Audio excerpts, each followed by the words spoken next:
Now let's find out what's happening in Midrand at NERSA. It's such an emotive issue at the moment, the increase in electricity tariffs, electricity prices, whether it be at the consumer level or at the industry level.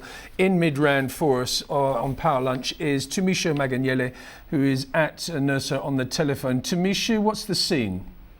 Hi, Lindsay. As I speak to you, there are crowds of people outside the Gallagher Convention Centre, all from COSATU, NERSA and SANCO, and they've got placards up, all in opposition to Eskom's proposal for the electricity hike.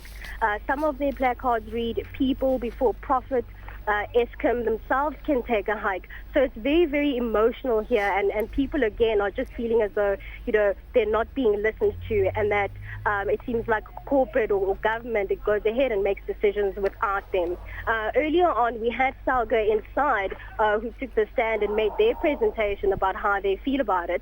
And basically what they said was that this could be, or warned that this could be the start of, if the tariffs should go ahead, that this could be a catalyst for social unrest, and that basically that municipalities had reached somewhat of a tipping point. In other words, that they wouldn't be able to reach their financial obligations. We also had CEO Brian Damas also on the stand earlier on today. He also just highlighted the fact that, we do need to have these price hikes in order to drive the economy. He did also say that they would be looking at subsidies for poorer households, and that there should be perhaps a policy that will be looked at by government for protection against certain sectors. He also said that they were committed to saving over 30 billion rand over the next 5 years, and stressed that having tariff hikes was the best way to go as opposed to having taxes. So NERSA also questioned the electricity pricing policy and saying that, is this not in conflict with some of the policies like the National Development Plan?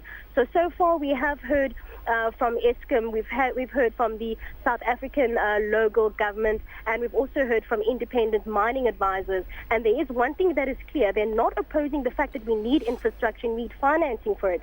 The one thing that is clear is that South Africans are just not at a point to afford this. So we are waiting to see what's going to happen in 26 days' time, when NERSA needs to come up with a decision as to whether or not they're going to be granting the 16% hike.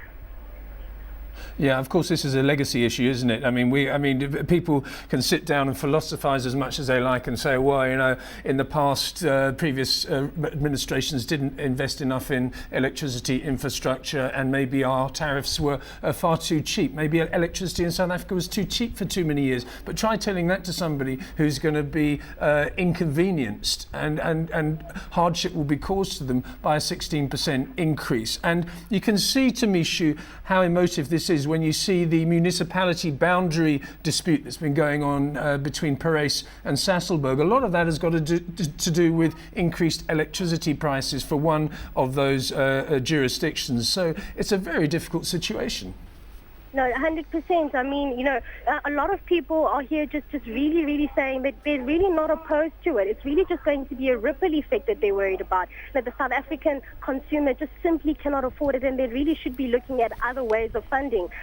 One of the suggestions was that they should probably look at foreign direct investment while looking at Eskom's expertise.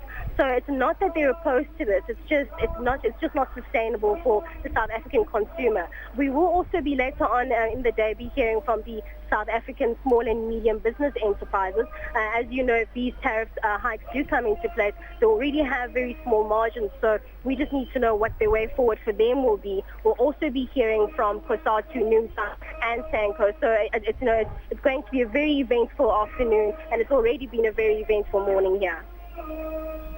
What about big business? We talked about small and medium enterprises, and we've talked about the consumer. What about big business? Big business, obviously a massive, massive consumer of electricity. Has there been any word from them? I'm sorry, Lindsay. Can I kindly ask you to repeat that for me? It's a little bit loud here. Yeah, I can hear in the background. Big business is a massive consumer of electricity. Is there any representation from the big mining companies, for example?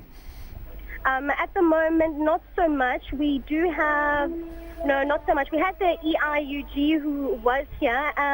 And I'm just having a look at the schedule, and at the moment it's really just members of the public, landless people movements that are still coming up, and then you've got the unions, and of course you had ESCOM, and then the independent energy advisors, and you've also got some intellectuals that have come through who said they have done their MBAs looking at electricity hikes. So they are trying to get as many stakeholders from different schools of thought to look at this in different directions and find a way forward for South Africa.